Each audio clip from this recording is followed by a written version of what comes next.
بر همه ما و شما معلوم است کسانی که اینستاگرام، تلگرام، فیسبوک و کلاس کار می‌فرماند در همین شبکه ها به نهایت نوارهای فحش و فاحشه‌گری زیاد شده است.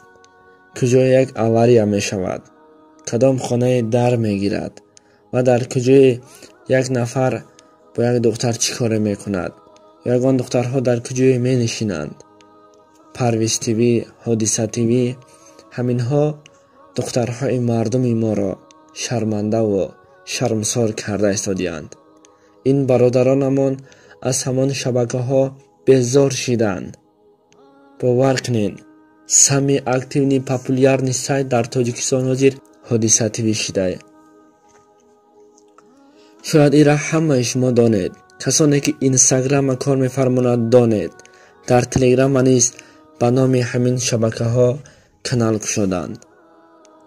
وقتی آنجا داخل می‌شویم میگیم که چه خبر باشد، می‌بینیم که دختری تاجیک رقص دارد، می‌بینیم که دختری تاجیک در پریامای فرشتگی هست، می‌بینیم که یک دختر و یک پسر در یک کجی و کجا چیکارها کرده استند.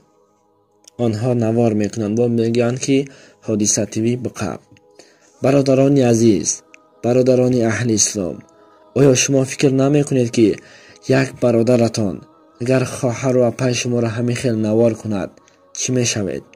البته گوییم که گیزاله میشوید، البته غضبناک میشوید، عاقبت به یک کاری بد دست میزنید.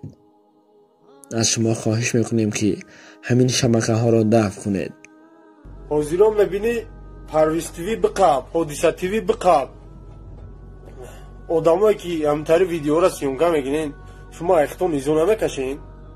پرویز تیوی، حادثه تیوی چه ما همتر ویدیو را کپیده نکو که کیفی تو نه عقل داری نه تمیز.